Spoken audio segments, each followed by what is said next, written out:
Angel City is, of course, the women's professional soccer team coming to Los Angeles in 2022 is when we'll start play.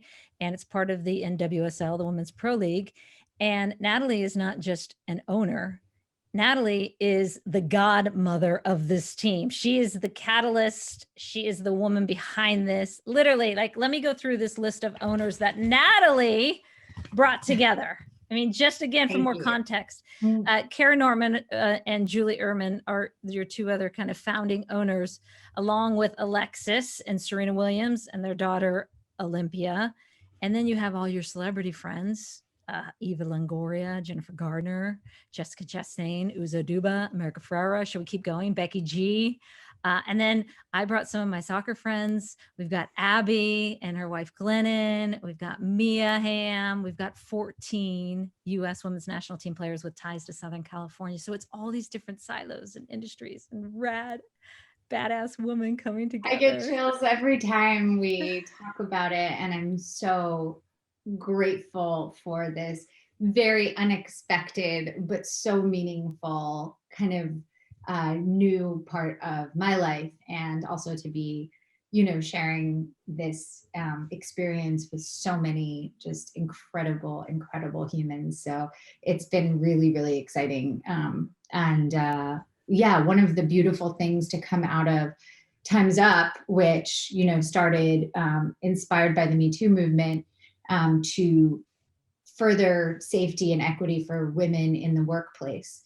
Primarily women, but all marginalized people, because it's, of course, all the same concepts that no one should have anything other than a safe, dignified, equitable workplace. Right.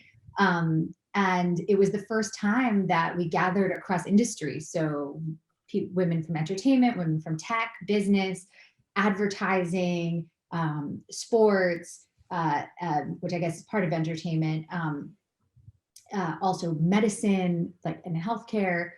So it's been so incredible to hear how many similar challenges, Right.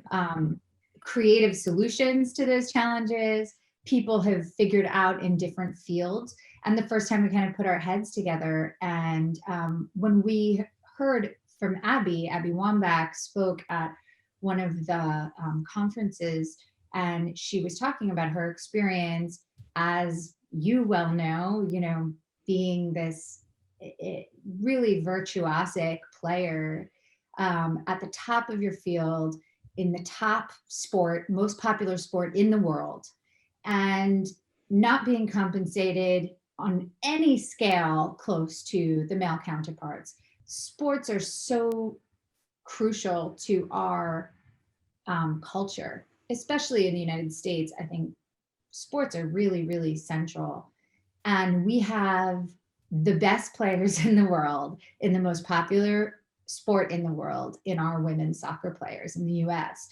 We are not, it's like an underutilized resource that we have.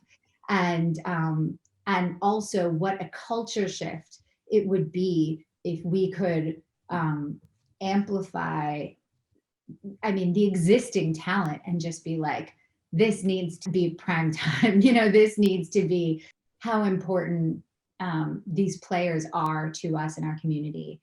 And it's so exciting to do it in LA, because Southern California. If I could hug you right now, I am right through the screen. I would like be climbing through the screen, hugging you right now. Well, but Natalie, for you to go from hearing Abby speak about that and feeling like, oh my gosh, this is this underutilized resource here in our country with how good these women play, how successful they've been, to literally, and I'm not just talking about, hey, this is an idea I want to bring. You didn't just throw the idea out to Kara Nortman, who you knew from Time's Up, I know, and say, hey, here's an idea. And then, as most people do, go, okay, great. And then they walk away.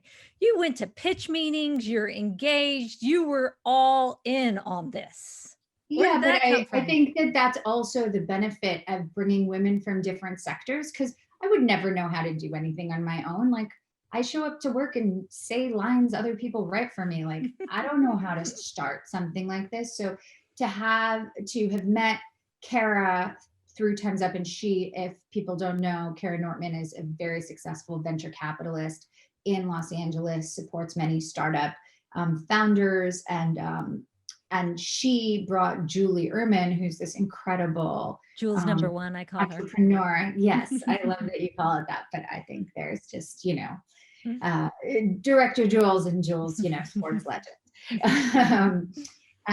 And Julie has been just an incredible engine behind it. And she figured out how for us to get the franchise, and I'm always there, of course, to support, but they were the ones.